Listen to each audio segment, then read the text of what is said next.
whole healthcare industry is going to change dramatically in the next couple of years. To chronic disease management and the preventative aspect of care. AI can now understand the key clinical concepts of what's being verbalized in healthcare. Welcome to Cherry Live. I'm Dr. Jordan Valrath, physician, entrepreneur, and Chief Medical Officer for Cherry Health. We're talking about Canadian healthcare. Join us as we speak to innovators, industry leaders, and people working to drive the health system forward. Today we are talking to Myriam Deroo. She's a bilingual healthcare recruiter for Calian Health Services. She's worked with Calian since 2018, and she has personally recruited more than 100 physicians over her years. Prior to working with Calian, she was recruiting more generally for personnel from numerous industries, specializing in hard-to-fill roles, which I think is what attracted her to the physician and the medical space, probably being one of the hardest to fill roles. When she's not working, she loves to spend quality time with her partner and their very large family of pets. Her passion for art and continuous learning keeps her inspired and engaged. Thank you, Calian, for joining us today. Myriam, thank you for joining us, Myriam. Thank you for having me.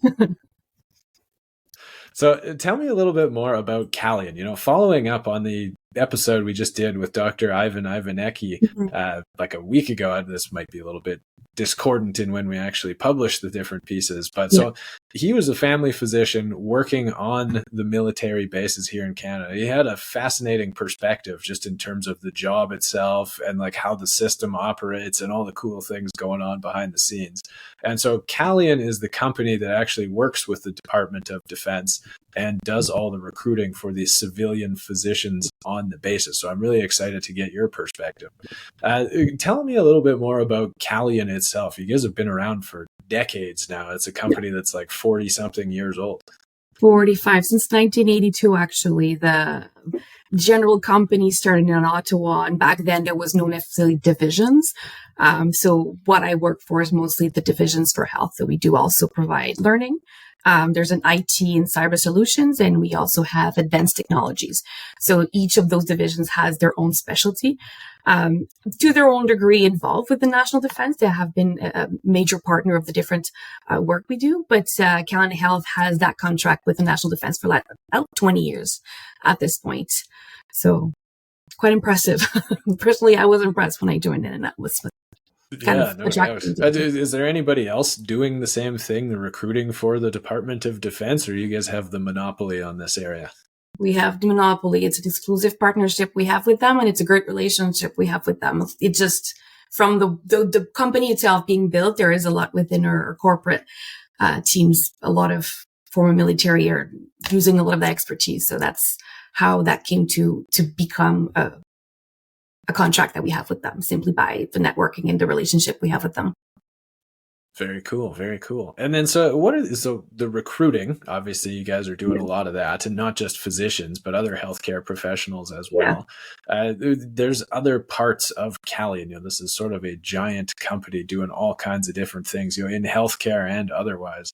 So there's a learning division, there's the digital health side of things. Could you speak a little bit about to those and just sort of what Calian's doing in general? Yeah. So if we get outside the health team, obviously we do that learning is where they work with preparing modules and recruiting for any individuals that will help with the training facilities within the Armed Force, where they have developed, let's say, within the digital expertise, some training modules and simulation systems for the armed forces that are proprietary now. There is also where we've developed some team with the IT and cyber solutions, where assuring that any network is safe and secure and there are safe practices. So there's a variety of things that we do that either touches on the nuclear or emergency management services. So lots of things whenever you think of defense, and management and project management, that's where we touch. And that's where health sometimes gets involved, and not just on a clinical level, but sometimes within digital health, where it's managing projects, where it's patient support programs, where it's psych assessment, let's say, for some correctional services, where they need to find the ability to police officers to return to work or to stay at work, and it's the mental abilities to work within whichever context they've been assigned. So we have a variety of things that we can use our expertise to not just provide support to patients, but even as any providers that may require support at any health level. And so, what drew you to recruiting in the first place? How did you actually get here? It's and if you ask any recruiter, to be honest, you fall on recruiting. It's as simply as meeting the right person. I went in for an interview for a totally different role, but my experience with event planning in sales, basically the CEO had a thought out loud and thinking, well, would you try? I like to try. It's something you can learn if you go in sales and if you like to talk to people and if you have a creative mind, it's a role that can be taught. Then it's a matter of learning the specific industry. So it really fell on my lap. It's not something I ever thought I'd do, but now I love it. It's clearly very successful with it too. You mentioned about 140 physicians currently under your belt for your recruiting statistics, which is no small feat. Dealing with all the users on the Cherry Health platform regularly. So just the entire country of people that are out there trying to recruit doctors, and they are often 0 or 1 or maybe a couple, and you're in the triple digits here. That's wild. Yes. Some community, they've heard of you, you've been contacted somehow, or there's about 8 of them. The network knows of each other. So it's quite impressive, the word of mouth, how quick it goes. But we get used to it. What's your secret? How do you actually do it? For anybody out there listening who is currently at 0 doctors successfully recruited, how do you do it? Honestly, it's a bit of outside the box thinking. The obvious post and pray is not really what works. For the most part, physicians don't look for work. They have work available. They have plenty options for practice. So it's finding a way to connect and keep it genuine. Just keep the conversation, simple. A lot of the time, it's a matter of patience. People are not necessarily to move right away, understanding that you have commitments to your patients. It's not a quick sale and close a practice to leave. If that's the case, a lot of the time I need to find the time to adjust my schedule. So it's really just ongoing conversation, keeping the lines of communications open for the most part. Some people take a few years to get ready, to get on board and just sometimes find other solutions than the obvious online. I find surprisingly, physicians love very traditional media, letters. Nobody sends letters anymore. People love letters. Physicians tend to respond pretty well to that. But basically any kind of solutions outside the box, social media with different kinds of ads and networking and attending events, really. And really building up that network over the course of years. Because like you mentioned, right, maybe the doctor's not currently interested, but now you can follow up 6 months down the road, a year down the road, right? Things change. People are in different circumstances, right? And so just, it really speaks volumes to the building that network as opposed to just purely trying to drive a close on the deal. Exactly. It's not for everyone. It's there's definitely 2 classes of where there's a high turnover and high response kind of recruiting, more reactive, but that's very, very long haul.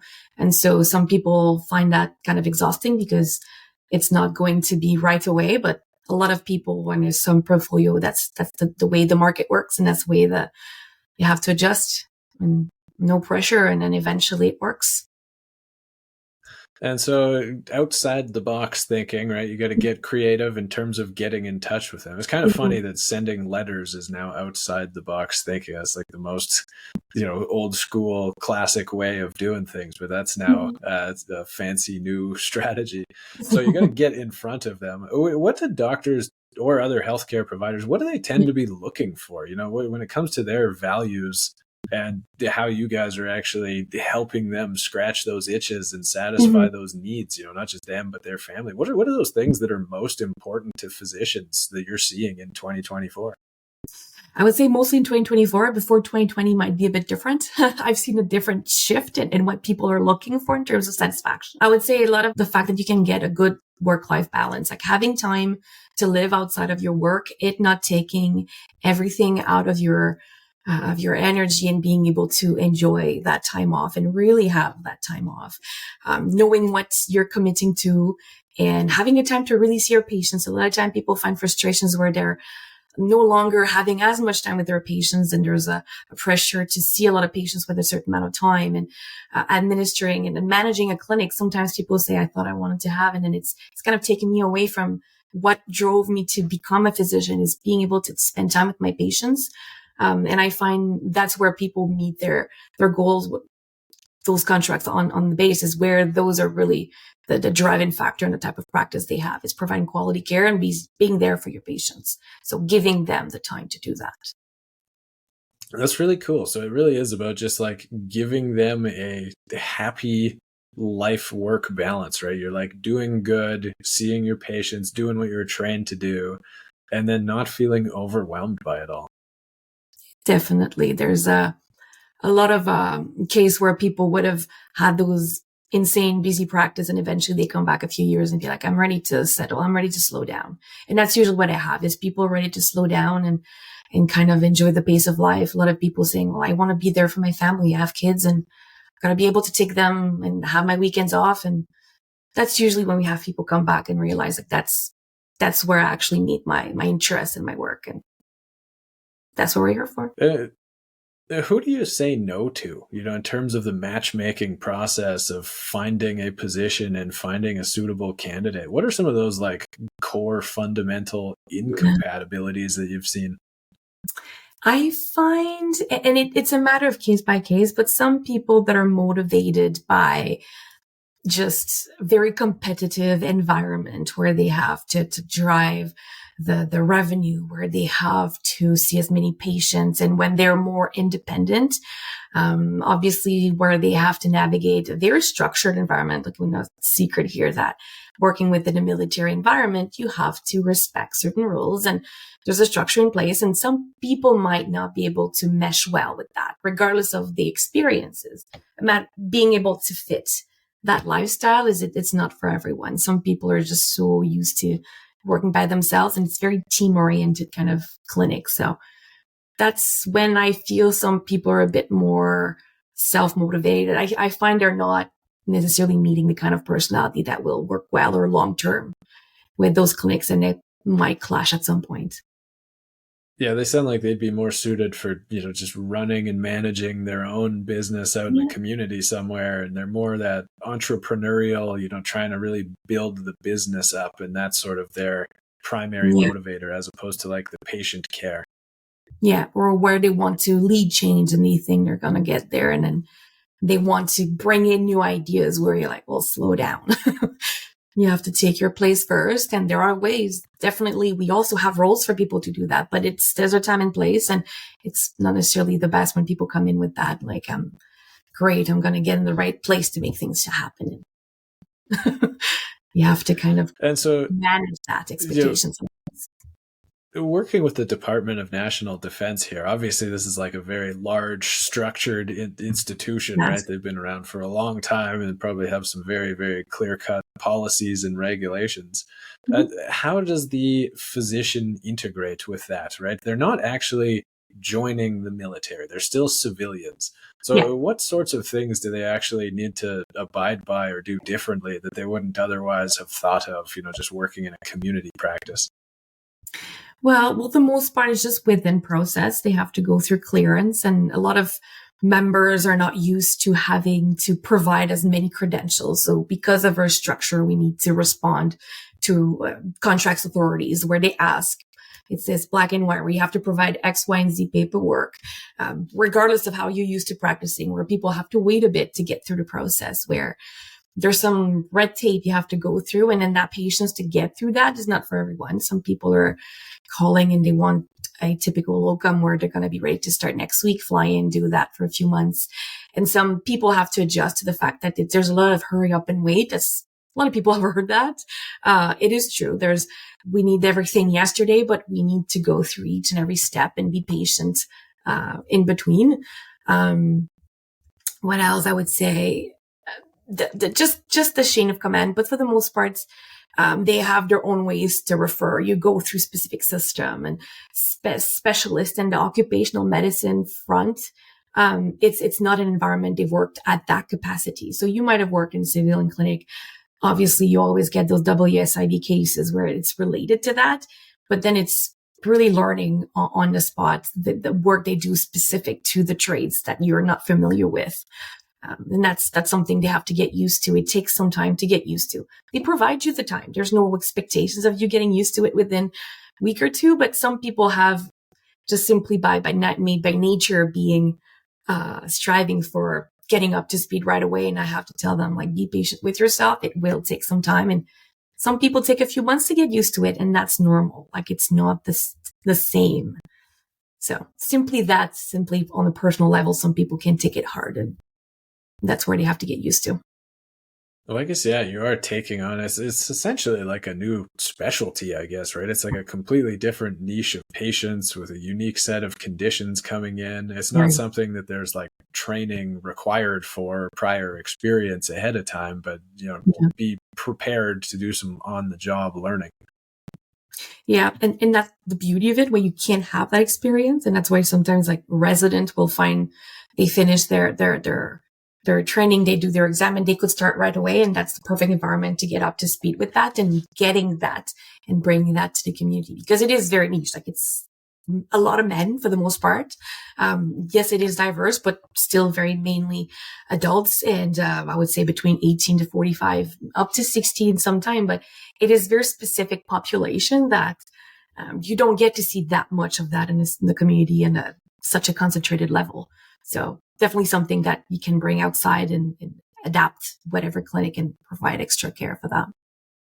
What about for the providers themselves, for the doctors or otherwise? Is there a certain demographic that really tend to resonate with these like Department of Defense positions? Is it the young adventure seeker? Is it the more mature doctor looking for just turnkey lifestyle oriented practice? Who tends to be the ones that actually wind up picking up these jobs the most? You've done this for years. Is there any trends? Yeah, no, there is definitely a trend. I would say just from an interest standpoint, like I said, younger physicians, because it's more reassuring. They're used to the structure of the residency program and being taken on, not having to take on too much responsibility, and that it's reassuring. It's easy to integrate. So we see a lot of the younger physicians, and then a lot of physicians that have retired sometimes and are not quite ready, and they come back and they want to do some part-time. We do have a lot of practitioners that are at the end of their career, where they're ready to retire and they want to slowly decrease their level of effort. And that's where we meet most of our demographic.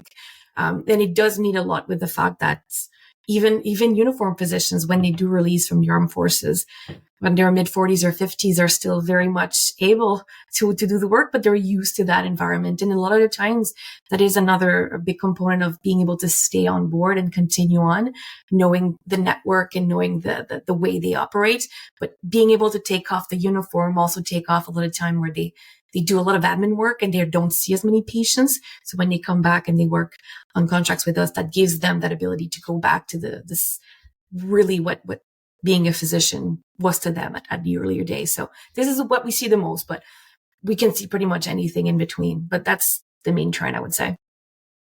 And then you say contract.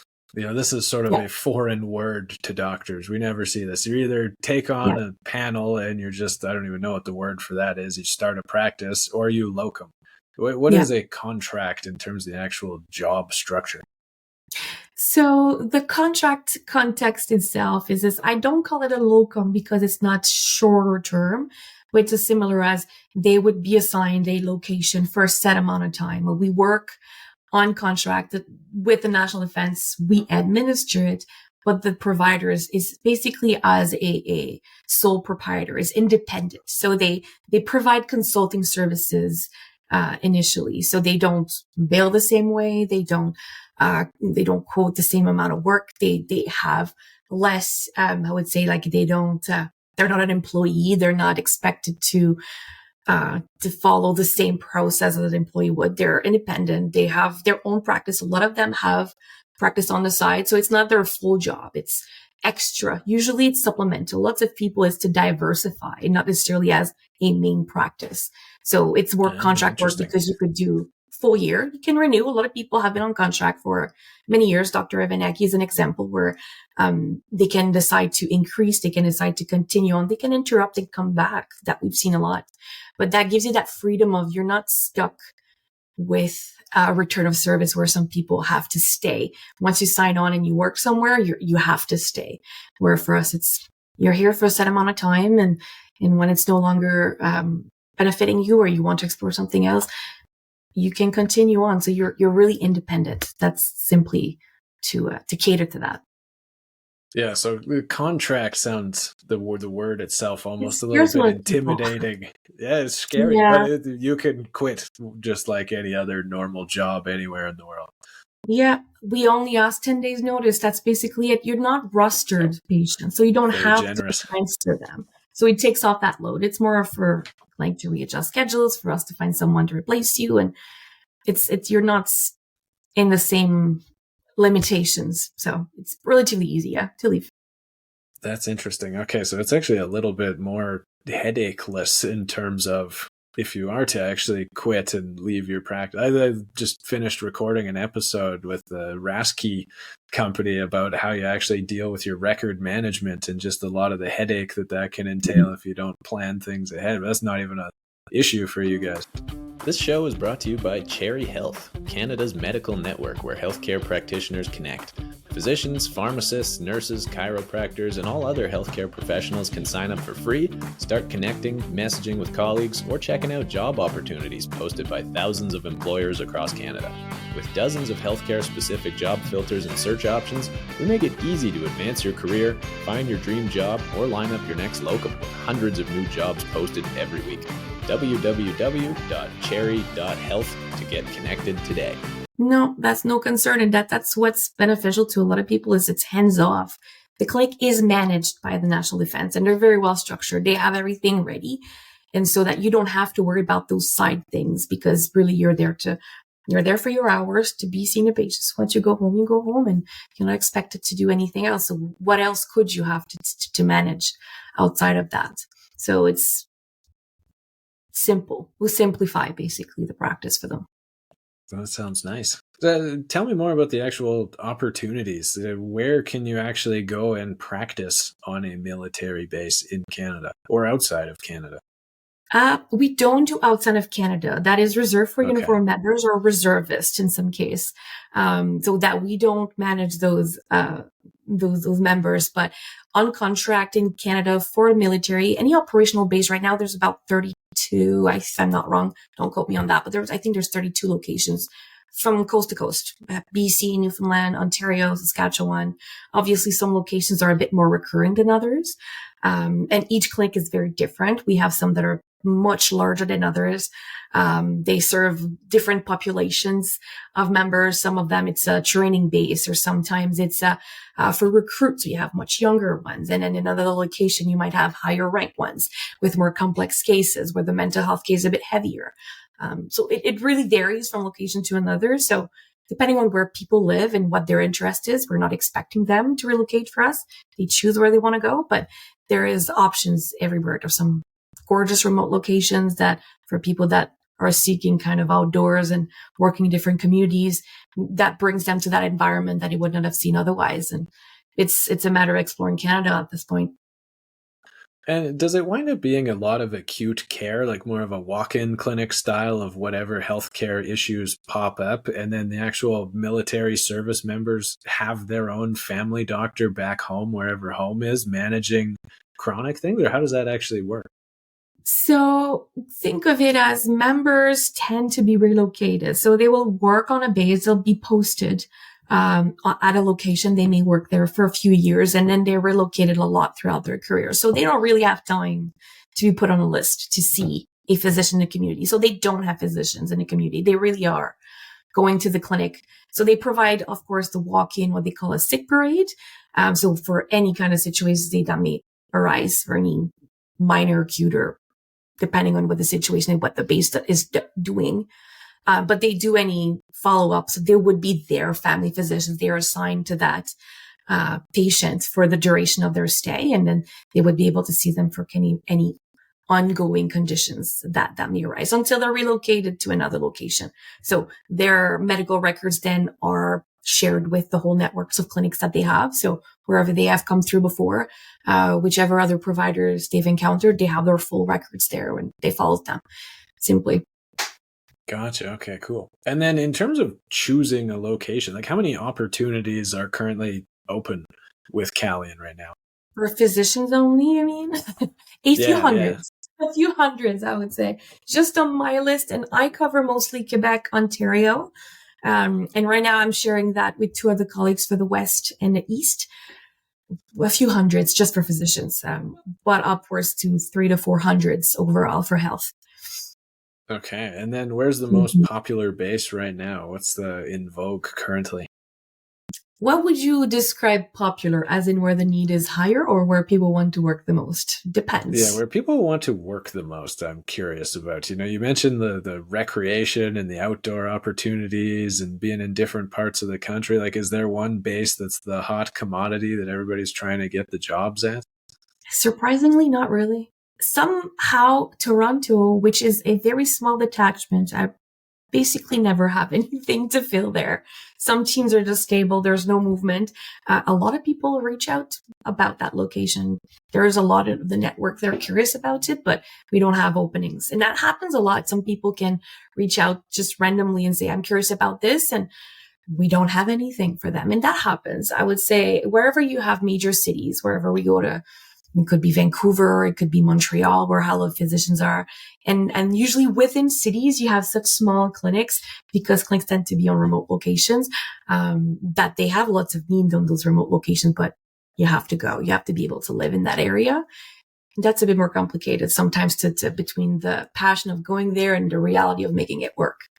So I wouldn't say, I don't think there's one particular famous location. So Okay, other than Toronto. Toronto, for some reason, yeah, I get a lot of people reach out from Toronto, and I somehow have nothing. From a clinical standpoint, I don't have much. And then what is the process like? Let's say I'm interested. This sounds really cool. Then what? And then what? Well, you would be normally assigned to a recruiter for the whole process. So wherever you're located. So I work, like I said, in Quebec and Ontario, and then that recruiter basically follows you through the whole process where we would coordinate any communications with the clinic. You have to go through a security clearance. So we coordinate that with the security department. So every instructions of here's the next step.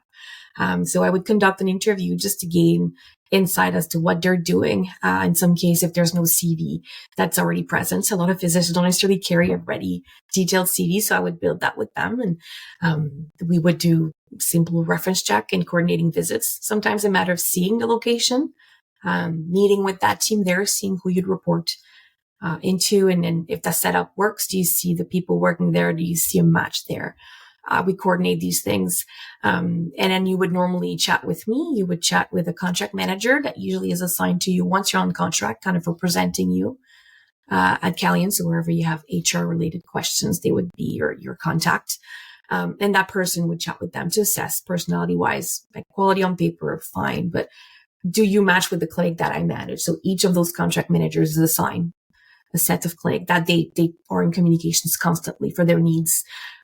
Coming usually from higher up, from D&D, but day to day, the clinics also have some needs that are different from what the ability to open a role is. So they are better suited to know, like, what really is a challenge there. What is the team like right now? Like, they come on site and they visit it with them. So we go through all of that. And basically I would have to present an official submission with all your malpractice, your licensing, your credentials being up to date on all front. Then we present that to D&D against a role, and people will say, well, I'm able to work a set amount of hours. And then we get approved for that set amount of hours and you're on contract. So nothing that would say exactly what day you work or how that schedule built. We don't manage the day to day. We really just administer and manage the contract. Day to day, you respond to a base surgeon or a clinical manager, if you want to call it. And you work with the team. They take care of your onboarding. They take care of your on-site training, and then the day-to-day work and signing caseload. And that's really directly with them, and who you respond to and what the parties are. It's not up to us. It's really with them. So pretty formal process, but very handheld, I guess, throughout the whole thing. I'm there through the whole process. They can text me. I have a cell phone. I have emails, like whichever works best, but I'm assigned to them until they're handed over their contract manager. Then they would have full contacts for whoever takes care of them, but I'm basically the go-to person until then. When it comes to the security clearance, what do you need in order to qualify for that? Are they looking at your parking tickets, or have you ever seen a physician get declined their security clearance? How often does that happen? I have not personally experienced that. The security clearance is a government requirement. So it's simply stating that regardless of what work you're going to do, you have a right to access certain things, but on need to know base only. So not that you're allowed to go check everything, is if you need to, you have that access. And there are different levels. We do reliability, very basic. And simply they would check, you need to just have lived in Canada and held an address in Canada for the last 5 years. You don't need to be a resident. You don't need to be a citizen. So some people can come from outside, but if they've lived here for more than 5 years, there's no reason they cannot be eligible. And they do, yes, a police check and a credit check, but very high level. It's not like you're manipulating money, so they're not worried on the same level. So very simple. They go 5 years back, and that one is held for 10 years. So once they're on contract, that's the one step that can take some time. I would say some people can return very quickly. Some people wait about a month. I've had people wait longer than that. So some people that would have been outside of country. It's not impossible. I've had physicians that for some reason, I think it's Australia that allows physicians with a Canadian license to practice very quickly without obtaining a local, or very quick to adapt. So they're transferable. And she was able to work there for a full year and wanting to come back into Canada short of that. I think she was 3 years into the country. So there is a process. It's not impossible, but it can take a bit more time. And we were able to get it through, but it took about 6 months to get cleared. So some people don't want to wait and sit there, but for the most part, if you're patient enough, it's not a problem. It's a day-to-day thing, and anybody from admin then all the way up would do that. It's very standard for government contracts. It sounds pretty similar to what they do just when we get our licenses in the first place in a different province. They just make sure that you don't have any pending arrest charges or anything like that. That's an obvious red flag. Yeah.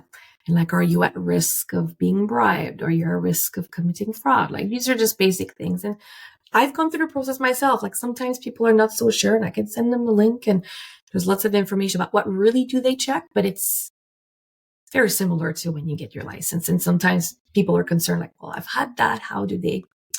You have to think of everything is just, it's a standard. It's not a matter of choice. We can't really pass certain steps. And that's when we see just through that process, when people start resisting that, it just tells me right away, when you're asking earlier, when you have to say no to someone, when they start to fight the process, you kind of have an idea that might not be an environment where you feel comfortable, simply because these are the processes. You can't go around them.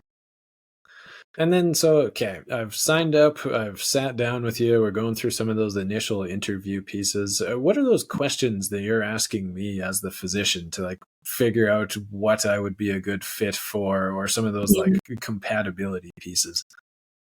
Well, I like to know, the first is usually what drives them to work in a military base. So that's important to us to know that there is a personal value to them. A lot of times people will have an experience with the military themselves, or have family coming from. And I've had people say, well, my son just enrolled and I know they don't have the right support, and now I want to get involved. I want to see firsthand. And I feel like I have a personal, interest in providing that care. Some people are what they call military brats. They come from that. They come from that environment. They've heard about it all their life.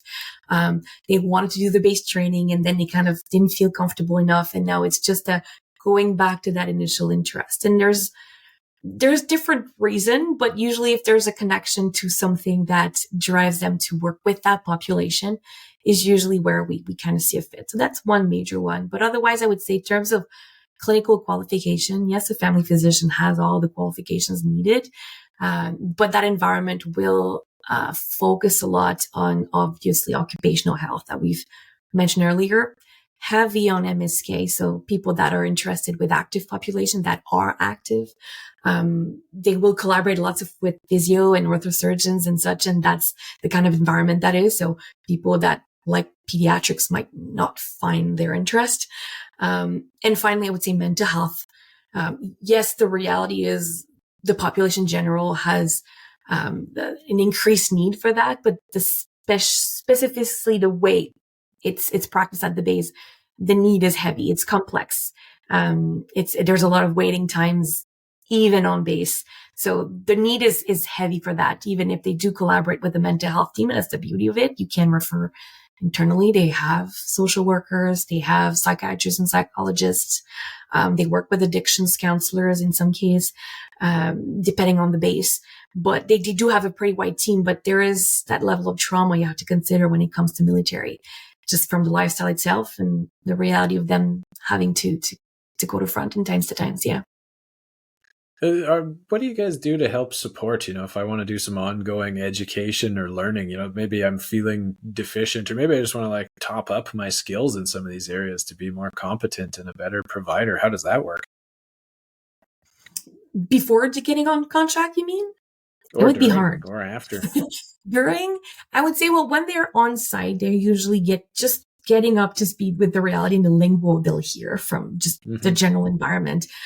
There is always the opportunity to get sent on those more specialty trainings. So there are proper military training. So unless you've been prior military, you wouldn't have never gotten it. And I know on the civilian side, there are ways that they can train you for, let's say, evac and things like that to support some pilots.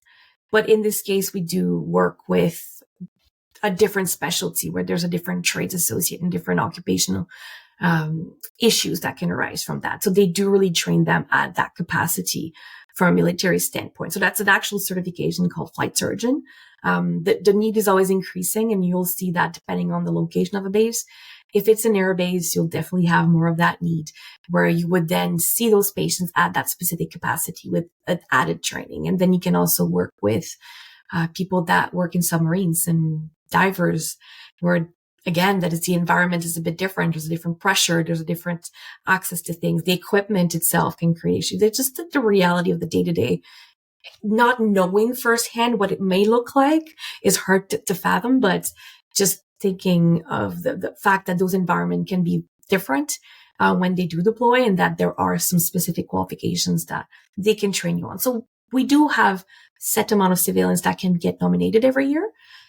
Depending on the clinic, they nominate the physicians that has the right fit for that. And sometimes if the need is increased in that location, they can send you on that course from their first year. Some people have been on contracts for years without it.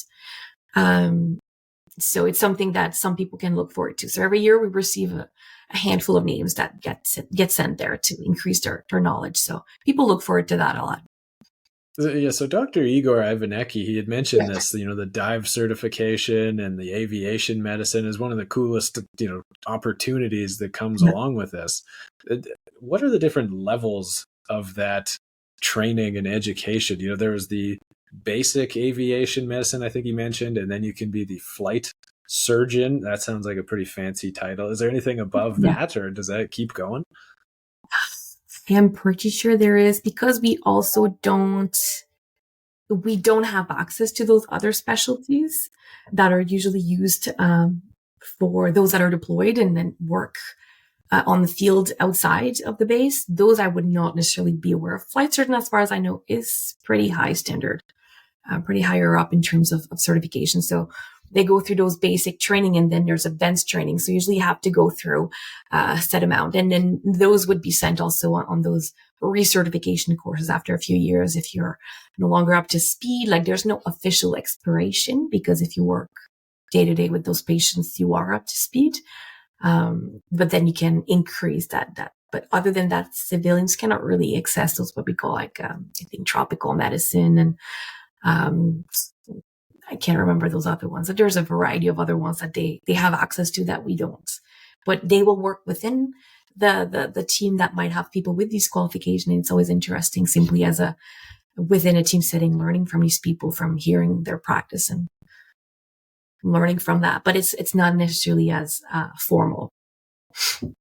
Very cool. Very cool. And so the other thing that he mentioned, he really thought was like the perk, the big pull for him was sort of the time, the hours, the pressure, right? So he said it's actually pretty nice that you have like a reasonable 8-hour day. Your appointments are longer duration than you'd typically be used to.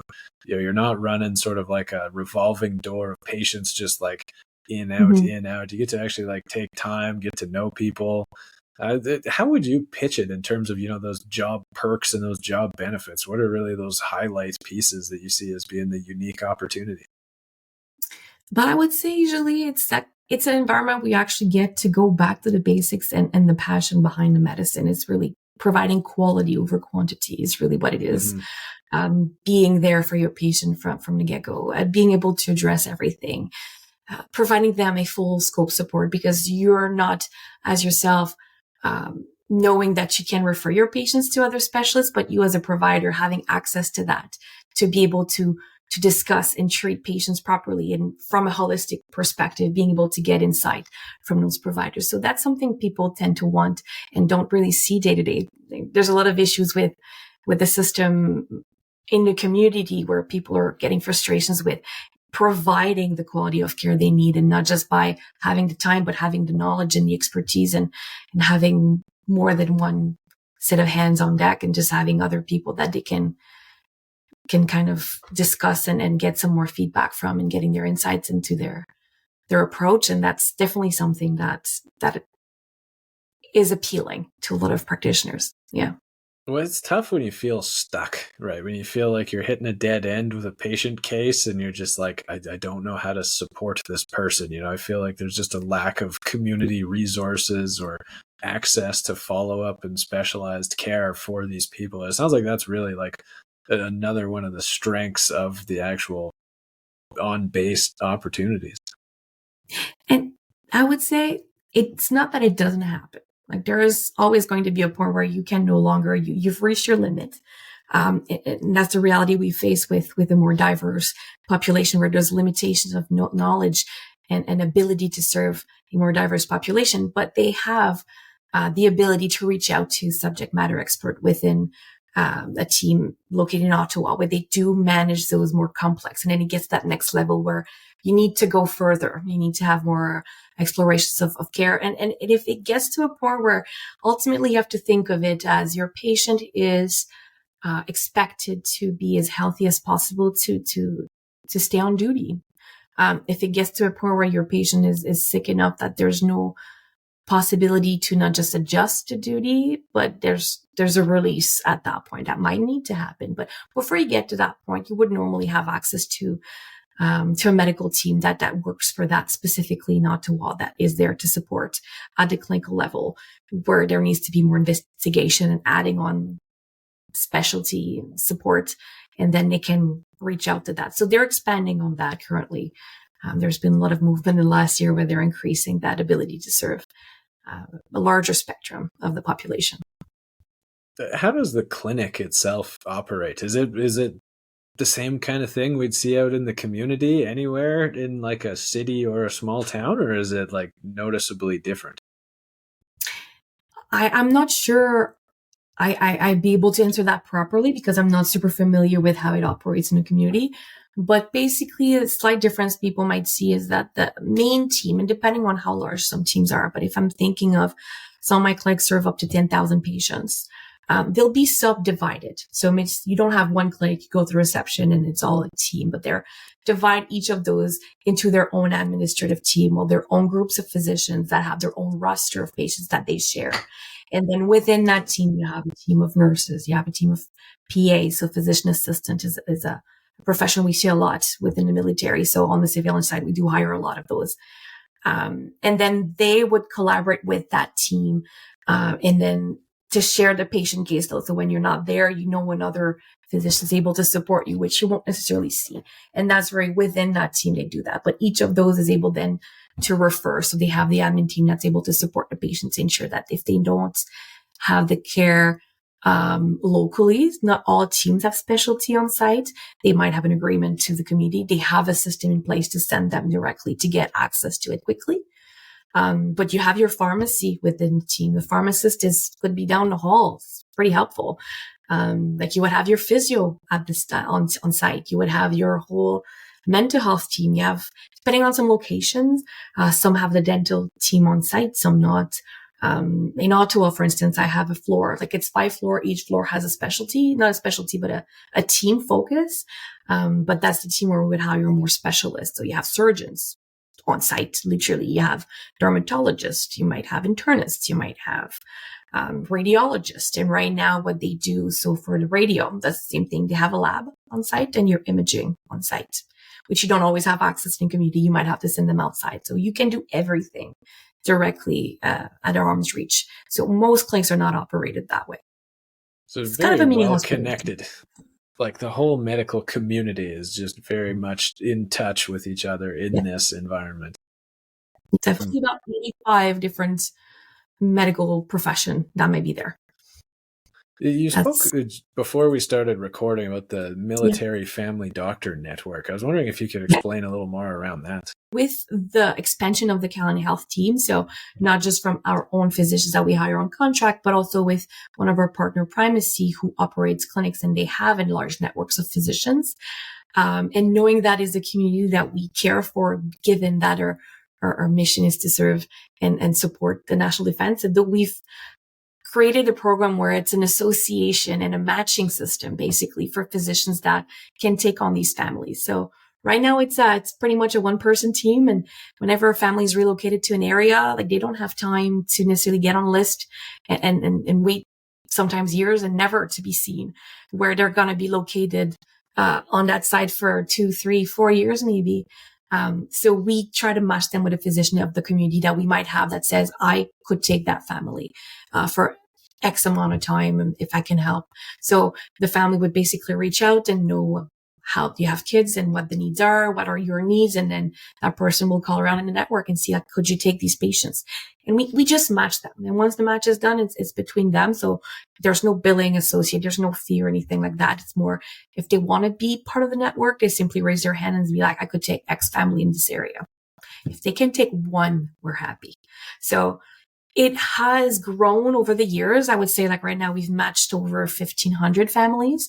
But there is a lot of areas still in the country that are not served by the program, unfortunately, given some restrictions we might see within the healthcare system, where sometimes there are some red tapes we really cannot cross. That would be helpful to these families, but I've experienced it myself. I was relocated to Ottawa and I was a military spouse at the time, and I waited 8 weeks to get a doctor. Like, that is incredible. And what a doctor. Unheard of. Wow. Unheard of. And they were apologizing for how long it took. No. 8 weeks, I'll take it. That's amazing. Yeah, because the civilian physicians on the base, they're only seeing the active duty members. They're not seeing the actual family members, correct? So that's why they're sort of, they got to fend for themselves and find their own family doctor in the community, which would be very difficult if you're moving around regularly. Because it is. If you're on a wait list for 2 years. Yeah, the level of stress just having to be relocated often, just knowing that whichever spouse has to stay at home a lot, it's hard to keep a job, it's hard to take care of the kids, you don't see your spouse a lot. So adding on that extra help is something that we thought like it's definitely something that can be done to support and show appreciation for that community for sure.